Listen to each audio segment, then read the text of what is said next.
engineer with Flutter. He works in language use Flutter. He has an experience of over 5 years and has worked with different organizations over the years. Welcome, Emmanuel. All right. Lastly, we have Lukman Lawal, the AI machine himself, the boss, the one who has given us information from AI. Welcome, sir. I'm informed that we are going to get to the year, so over to you, ma'am.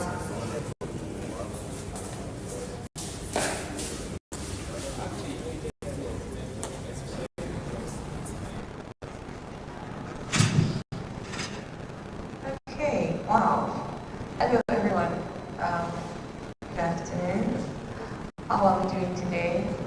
If not because this is a very cool session, I wanted to come in dancing, because if you were not here earlier, there was music and I was dancing and rocking to the beats, because I love dancing, of course. The world is too serious to not dance. Do you agree? Yeah. I mean, if you don't dance, I don't know, what do? You sing, but dancing just makes you, I don't know, where's the DJ?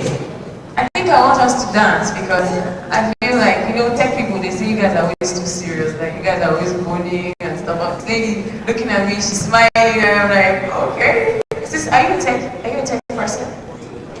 You, are you a tech person? You don't look serious, the way they say tech people are always so serious. I'm sure you guys have fun. So, as much as I'd like us to dance, maybe after this we'll dance, but I'd like to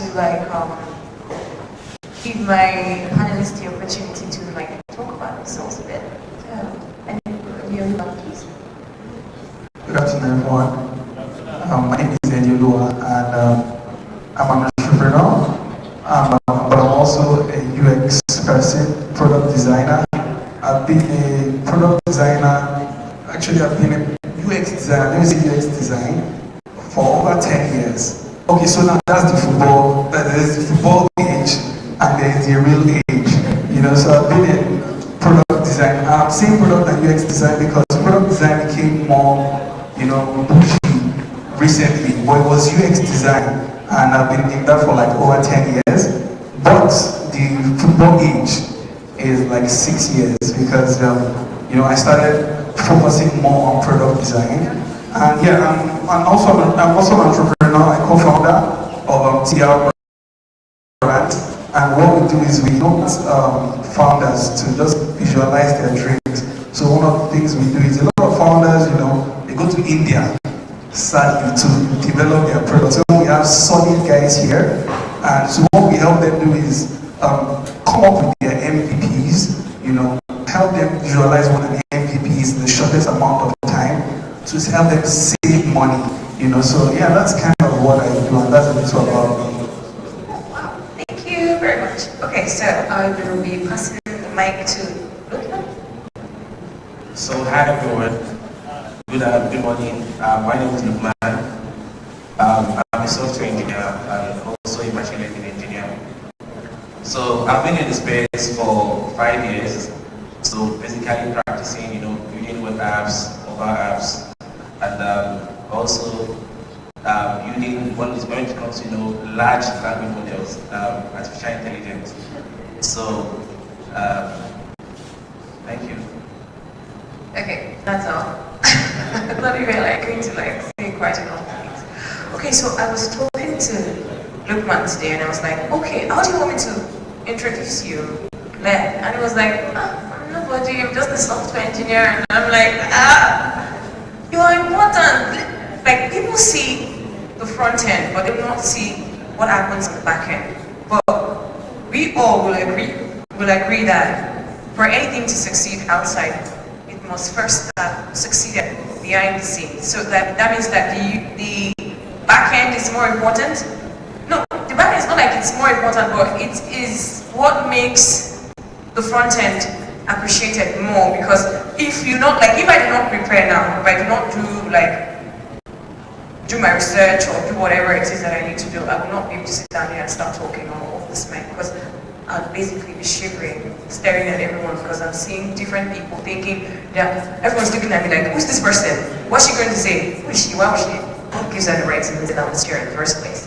And stuff like that. Because now, I've done my homework, I do present. I'm a presenter for Pan Finance, and I've been talking for like quite a while. Or I talk to myself in front of the mirror. So I am somehow comfortable talking. Now that is my back end. We all have different back ends. If you are trying to build an app, that is your back end. If you are doing marketing, you have your back end. So now, I'm going to be asking you questions. I don't want to do it like we've been doing for where we are just talking like robots, because they are not robots. People are amazing people.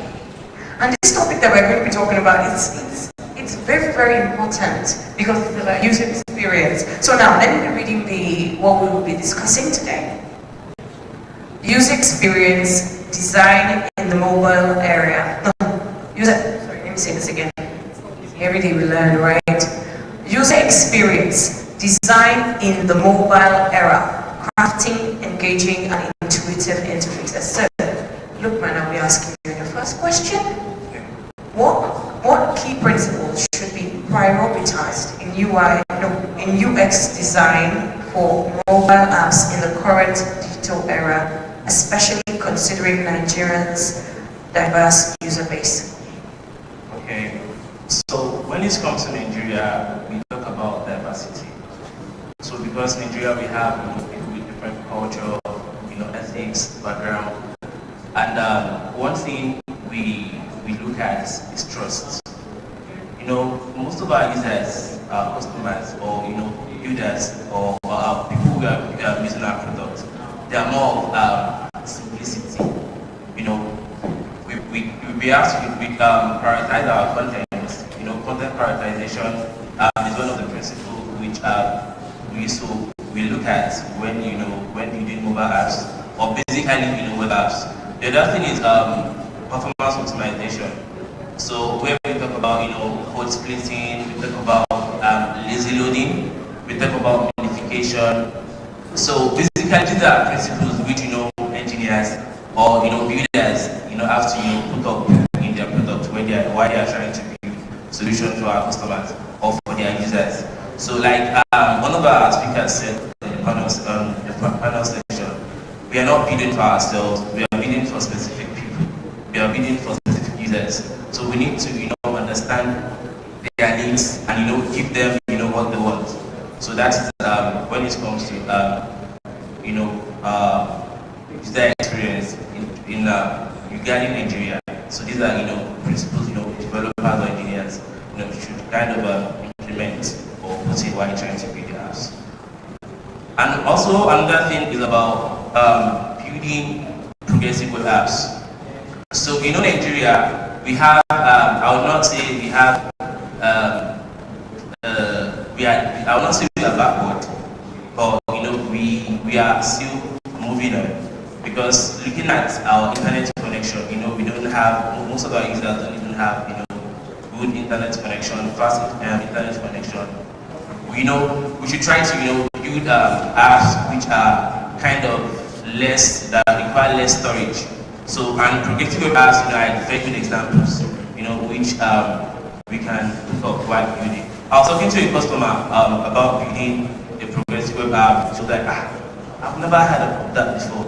Yeah, these are best principles we can try to implement as developers, which we can relate to our customers. While trying to come up with a divine solution for them, or sustainable solution for them. Okay, sorry, please can we give him a round of applause, please? Thank you very much for answering that question. I'd like to move on to the next question so that I do not take much of our time because time is well spent. So, Annie, your name is Norm, I'm sorry. Annie, I'll be asking you a question. What elements do you consider essential for creating an engaging and intuitive mobile app interface that enhances user retention? Do you understand that question? Yeah, makes sense. So what she just asked is, what are the elements that are helpful to keep people coming to your app or using your app? So I think one of the first things to say is that people will not, you can't retain people that want to be retained, or people that don't even understand what you offer. So because people, I think it was Sean that said it, people are coming because you are providing some form of value, and that's why before we even, when you mention elements, we could say features, because a lot of people focus on features, but it's the strategy behind it that actually matters. The value, the explaining of the value, that's what actually matters. And one of the first things I'll talk about is a key element is positioning. And when I mean positioning is, what space do you have in the user's mind? So let me just do a quick survey. What apps do we use here? Okay, for example, I use Bolt to come here. Okay, I use InDrive. I use InDrive coming here. What apps do we use? If I reach out to Mr. Dewani, you see PalmPay. So PalmPay, that's one. And when I say Bolt, I'm thinking transportation, or InDrive, I'm thinking transportation. There's a space it has in my mind. I did a survey of the room. What apps do you use regularly, please? CUDA, great. CUDA for what? Payments, and there's almost a clear value there. I think CUDA gives like free transfers for like an amount of transfer before you make such a clear value. Sir, WhatsApp, great. Someone mentioned WhatsApp. I think it was Ibrahim said mentioned WhatsApp. And simple. Okay, no, it was actually the co-founder of Banky that talked about WhatsApp. And simple call, like before WhatsApp is what it currently is. WhatsApp was one simple thing: free messaging. And positioning is super important. And people like I would like you to look for a particular book that helped me change my life. Because it helped me help people talk about their products better. Look for obviously awesome is by a product code, and it's on positioning. It helps you tell people what you do. So that's positioning. So that's the first thing. Another thing is that gets people retained. A lot can say deals, discounts. But one thing that I would also say is build an app that helps people save time, that helps people make more money, and that just releases people's stress. So one of the things that helps with retention is, let me give you an example of, SpectraNet. And I'm going to mention a couple brands just to make it real. SpectraNet used to, I think they still do, there's something that they used to do which was, they give double data. You are a beneficiary, God bless you. They do like, and just that little thing. Yeah, you always wait for it. Literally, it comes at different times in the month. And when I used to use SpectraNet, I was always looking for this called AWOOF. So I'm always looking at, I don't want to load now because I'm waiting for that double data. That is a very powerful retention hack that they use, which is, deals. But we have to be careful that, because it's not all the time that deals, are. If you don't have a good product, you don't have a good product. So looking at the likes of someone like Bolt, what can Bolt actually offer us that makes us go back to the app? Anybody? Thank you. Discounts. But guess what? Using the discount route or going cheap can be a race to the bottom. But one thing that is better than discounts is security. Because if I know that, okay, your app, you say you guys offer the cheapest, but if I know it's not secure, I will still not use it. So for deals are a better way. I could literally go on retention because this is what I do.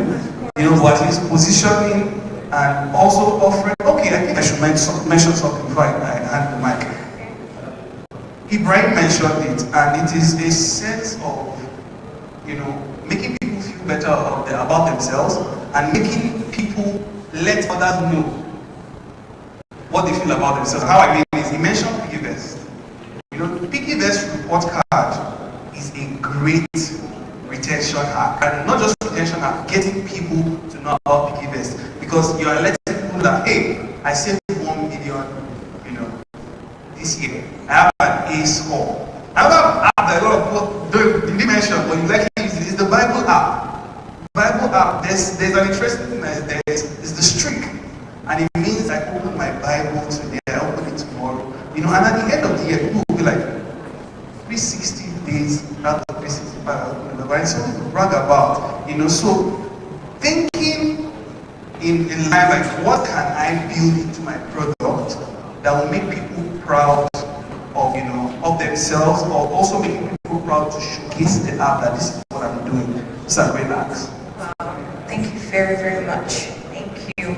And your examples made me remember when we were trying to change the office Wi-Fi, because we got MTN and we were using 8 terabytes in less than a month. It's finished, and the fee for that was quite exorbitant. I think they even raised it to maybe 170 or stuff like that.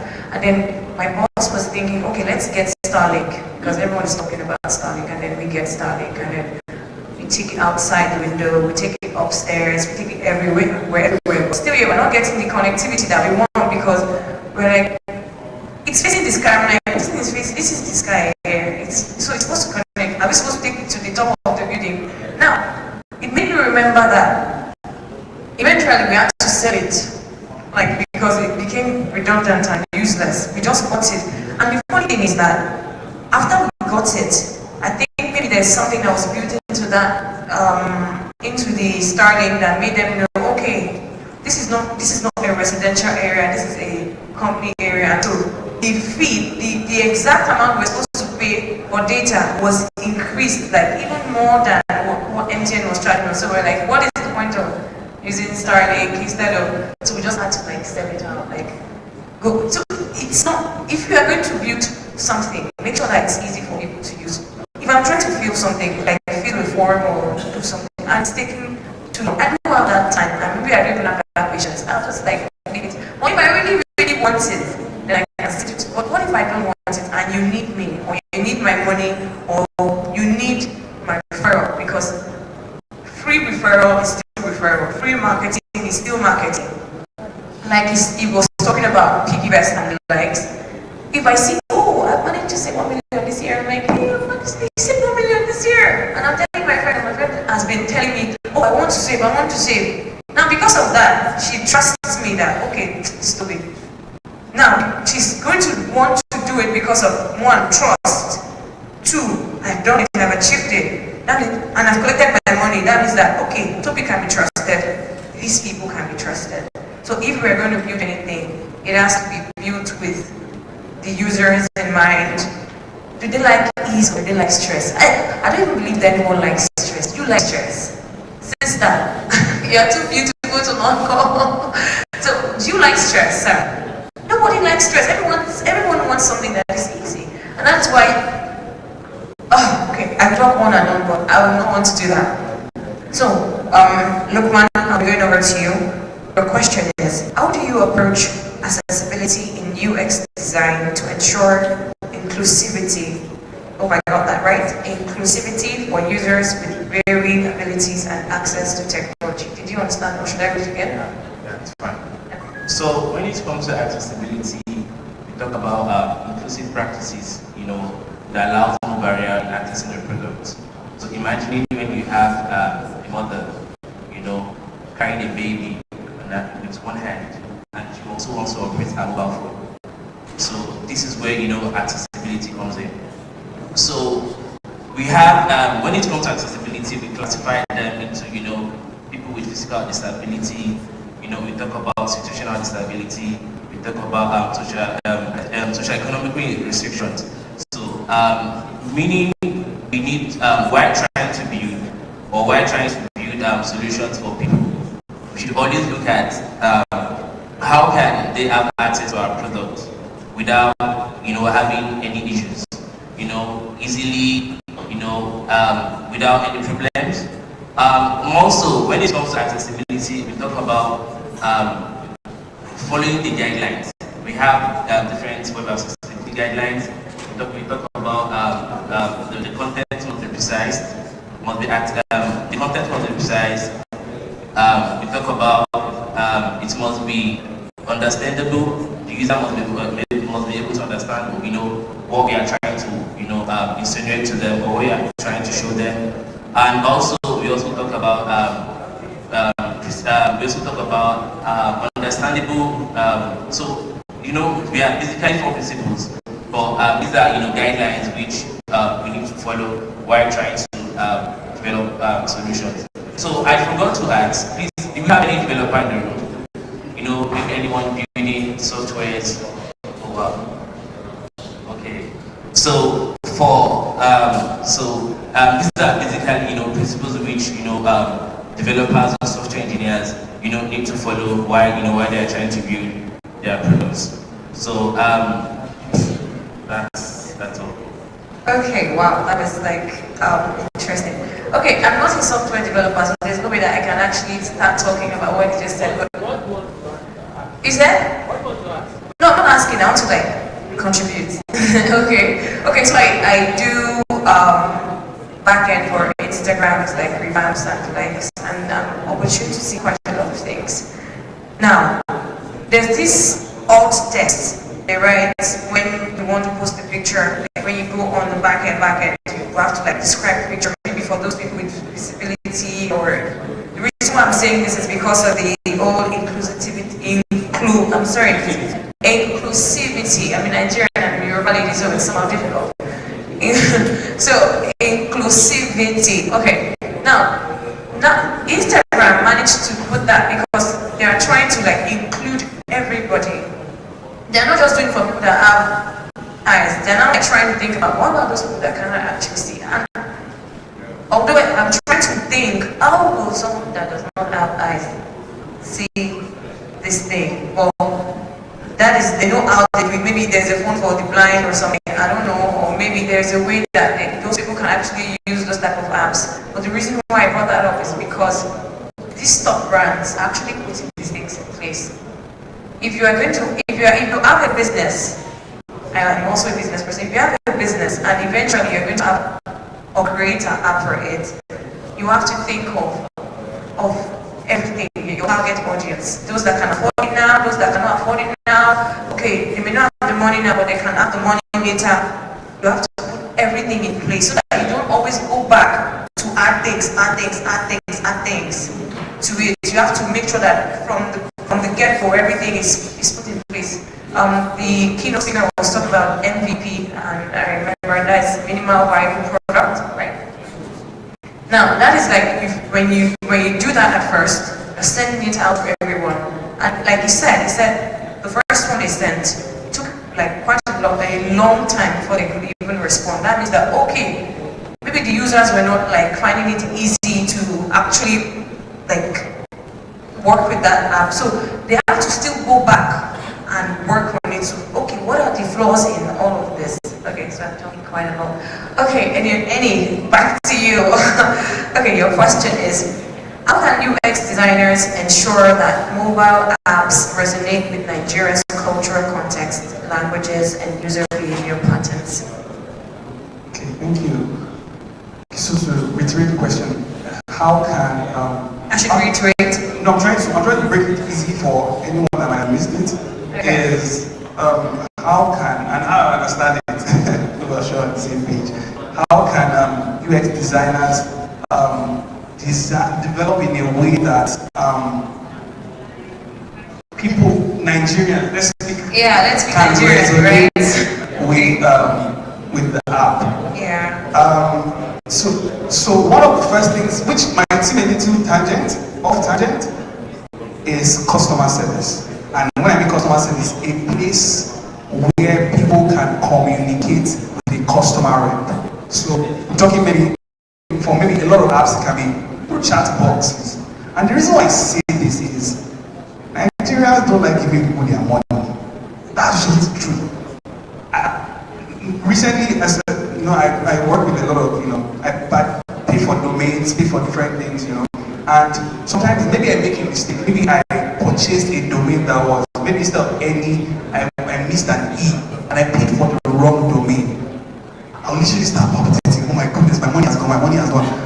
But when I chat them, I'll be like, oh, no, that's fine. So we'll just help you. But if it happened, if it was a Nigerian brand, I would say that, God, that money is gone. And that custom, that piece that I know that, I'm going to just chat with somebody, someone is going to be there, someone is going to handle this thing for me. It's a big deal.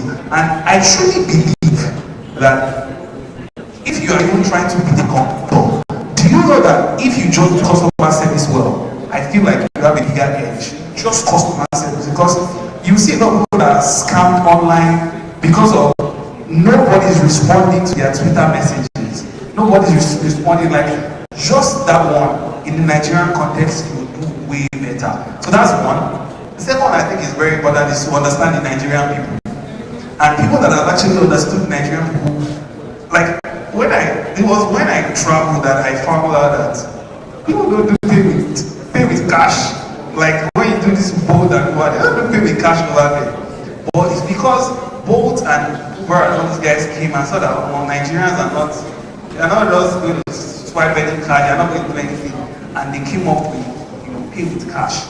Things got so crazy that in terms of how logistics and transportation is done, they're like, okay, it seems like giving people a fee to pay is crazy. Why not InDrive? That's why the likes of InDrive is also doing well here, because Nigerians have a culture of haggling price. You don't just pay more money like that. So people are looking for how to include our culture into how business is done. So as the product developers and entrepreneurs, the thing we need to think about is how can we inculcate how we think in Nigeria to make better products. Wow, thank you very much for that, Eddie. Okay, I'd like to say something. As someone that has worked as an executive assistant to top CEOs and stuff like that, I'd like to say that gave me the opportunity to actually get close. Like when you have a relationship with CEOs, they're open to you. You understand, and then they begin to share their pain with you. One of my former bosses, one of our problems was customer service. Yes, they had done everything on the back end, on Instagram and stuff like that, but they were not really responding to clients as they should. Now, if, for instance, you've done everything, you've done the app, their apps, your developer has done whatever it is that they need to do, the people that you put in charge of your customer care are not people that are empathetic, are not people that want to work, they're not interested in the work. There won't be business. There won't be business. When I was revamping the page for one of my clients, and someone was sending out messages, oh, please, I was like, okay, my job is to revamp, I'm not supposed to reply, but then I did still try to reply, then I called her, you have a message. Try and respond to this person needs your service. And then she's like, oh, she's busy and stuff like that. That deal is gone. Because when I ask you something online, I'm expecting prompt response. And once it has gone for like 2 days, the person feels neglected. I'll take my money somewhere else. Why? There are other people that are doing the same thing that you're doing. What is the thing that is going to make you stand out? It's customer service. Now, there was a time in my life when I worked at a filling station for a day, and whenever they came to fill their tanks, I was like, good afternoon, how are you doing today? How's the day going? Would you be paid by cash or by card? And then all of them were like, what are you doing here? How you do customer service at a filling station? And that was the day I left, because everyone was just giving me their cards. Like, someone from a TV station, like, take my card. Take my card. Someone from an insurance, take my card. That was because I was different from every other person. And I looked at it that you are not supposed to be expecting someone that is right, like, Vera, how much do you want to buy? But I was like smiling with them, sitting down, talking to them, because I know that I'm a human being. When everyone talks to me like that, I open up like, wow, thank you very much. And it shows that you care, and that is what customer service is about. If there is a way that we can integrate that into our mobile experiences or apps, believe me, we are going to succeed, because there is money in this country, and there's money everywhere. The land is green, like Tiwa says. The land is green. We just need to look for where is our own green and do our own work. So thank you very much. Okay, the last question, Lokman.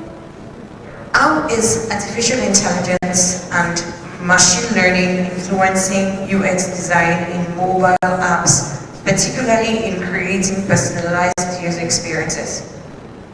So, when it comes to AI, so one of the things builders or engineers, should look at is when it comes to integrating chatbots, because for every apps nowadays we all see most mobile apps, as most users or most companies have incorporated AI chatbots, into their system.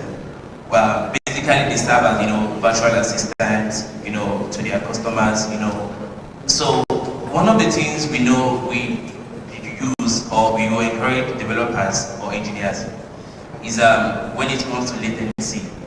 So latency in what instance? So while building, how does your AI respond to your customers? So how fast can your model or the model you're building give quick response to your users? There was a time when I was working on the procuring app. So looked at surveyed different kind of companies or solutions that has to do with procuring. So I saw one. So while I was chatting with the AI, so I just saw this kind of I saw this kind of thing where after you had a conversation, it refers you instantly to a customer service live. You can have a live chat as a while chatting. So that's these are principles. That's when it comes to latency. The other thing is markdown. So markdown, basically, I know like every one of us make use of ChatGPT. Most of the time, while we copy messages on ChatGPT, we used to see things like this asterisk, asterisk of the thing. So basically, that is what we talk about when we talk about markdown. So markdown, how does it influence user experience? For instance, imagine over data, without checking these things properly or trying to read these things. I was one of our panelists was talking about how AI has influenced developers. I can say confidently you can't use AI to write code straight up. It needs a lot of amendments. There are sometimes when you even give prompts to AI to some chatbots and it gets the kind of response which might not really work for you. So as a developer, and also when it comes to developing AI, there are AIs that we incorporate. Though developers still need to do more.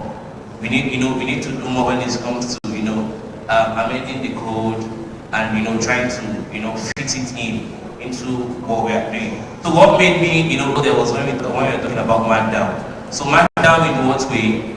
While building, we make sure we build the best of solutions. Error free, no blockings. So our customers have what they want. So it's not a scenario where what I ordered versus what I'm getting. So an AI as building AI has been so simple. So OpenAI has incorporated, we can instead of trying to build models from scratch, we can basically leverage on other companies' solution or models. Like for instance, OpenAI, you can leverage and train your model into what we want. While I was a few months ago, we were building the model for a government organization. While we were trying to incorporate a solution where citizens or people or their staffs can have access to to discuss with things relating to the company's matter or the organization matters. So we are trying to build a solution for them.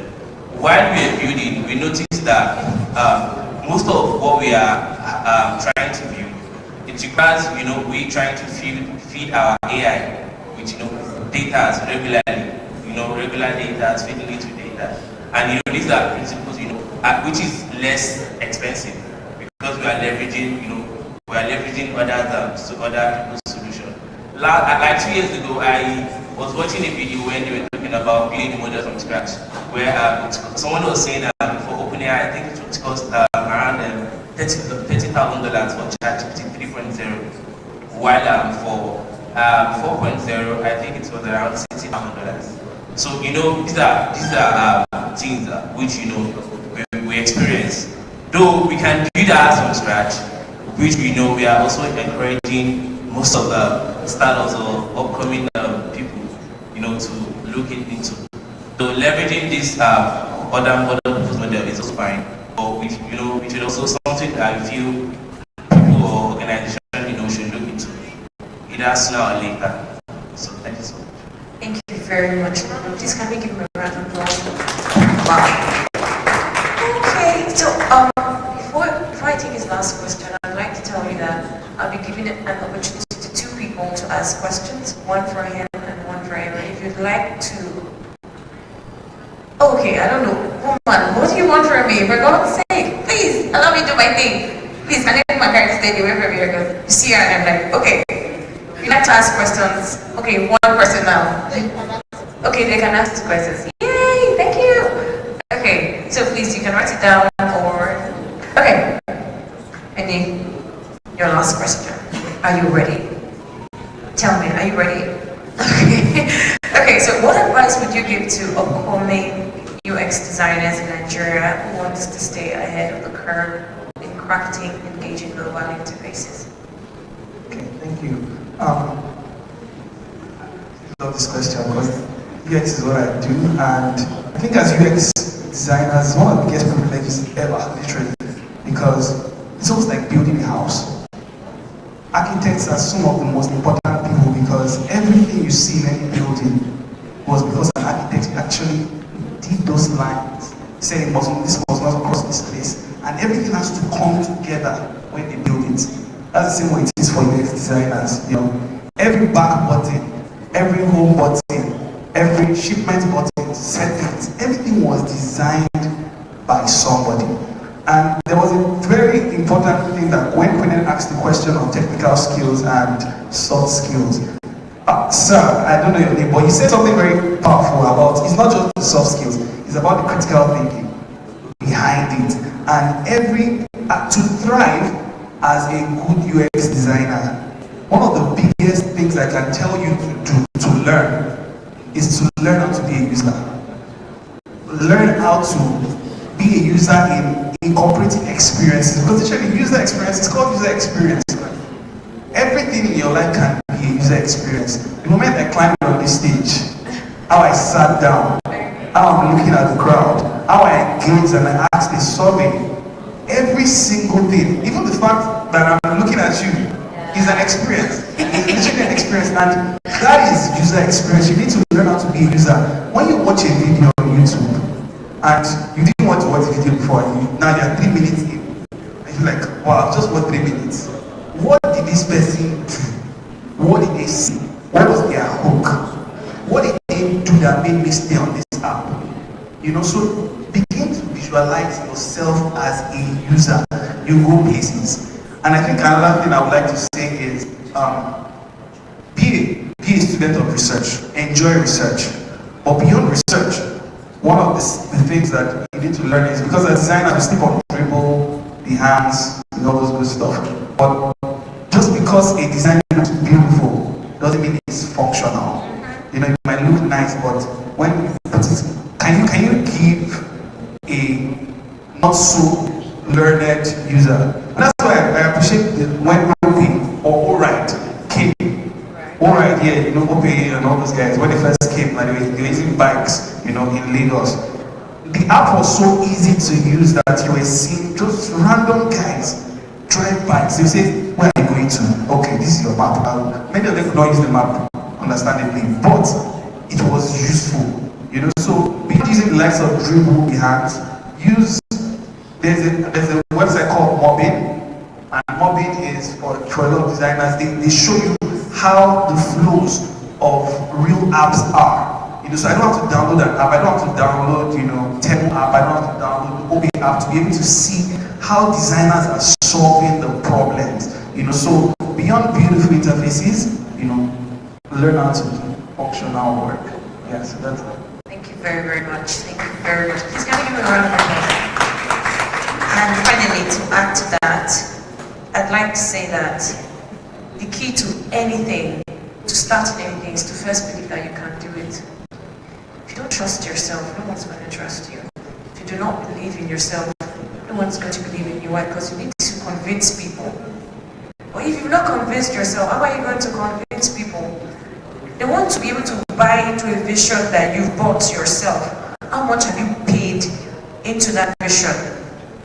Your trust in yourself, your conviction that even if I am going to fail, I believe that this thing can work. If it doesn't work the first time, try it again. If it doesn't work the second time, try it again. You will never do it the same way the second time.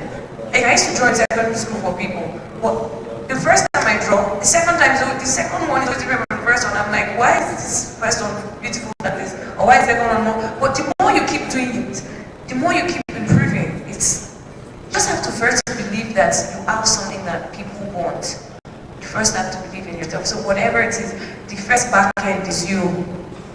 If you do not believe in yourself, even if you go to Harvard, Stanford, or whatever, or Oxford, nothing, no one is going to buy it. No one is going to buy into a vision that you know what. Okay, lady, please shift back.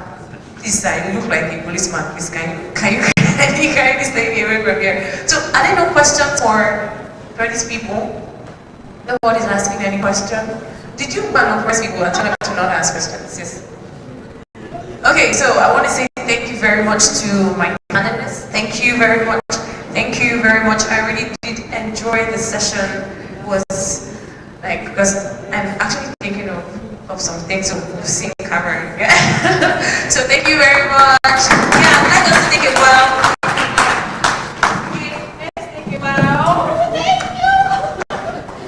Please, before you leave the stage, could we please take pictures? Thank you.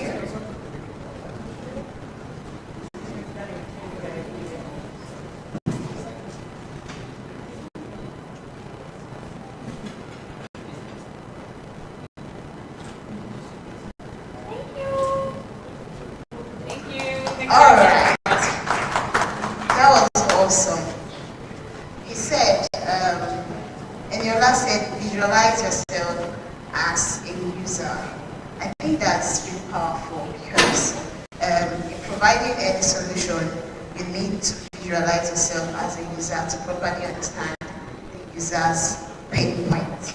All right, we'll be going for a 20-minute break. It's been a long stretch since the morning, so we're going for a break. But before we do that, I'd like to ask a question. And please, the ushers, let nobody be their phone now. I want to know those of us who understands the tech space. So what technology company is known to launch the first personal computer with a graphical user interface in 1984? I don't want us to ask ChatGPT. I can see one on this phone. That uncle is guilty. That uncle is guilty. Okay, let me give up options. We have Microsoft, we have Apple, we have Xerox, we have Dell. Yeah?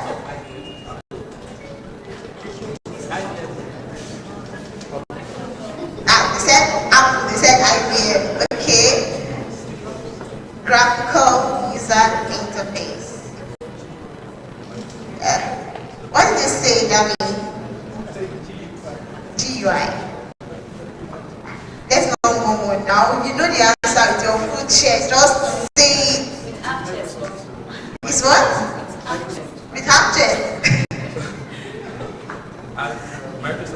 Microsoft, okay. Apple. Is Apple no that one? Is your confidence for me? Is Apple no that one? Alright, the answer is it wasn't IBM. It wasn't IBM actually. Yeah. It was not Xerox. It's Apple. It's Apple. If you watch the documentary, they actually have a documentary on Netflix, and you will understand how it came about the graphical user interface in 1984. Right, thank you. Okay, one more text. Okay, the next one is that uncle with phone. It's not nice. Leave your phone alone. Alright.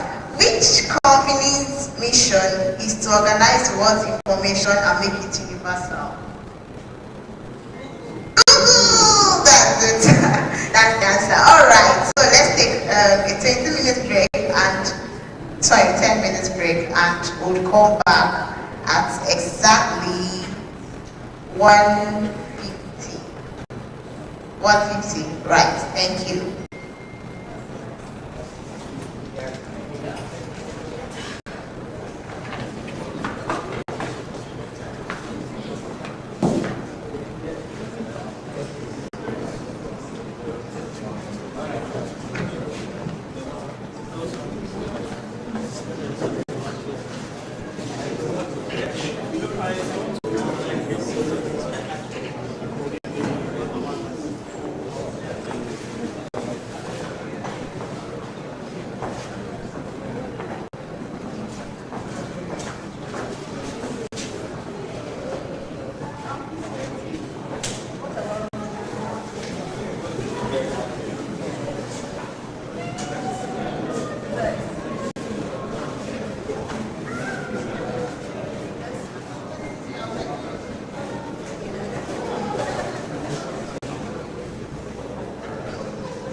Interesting.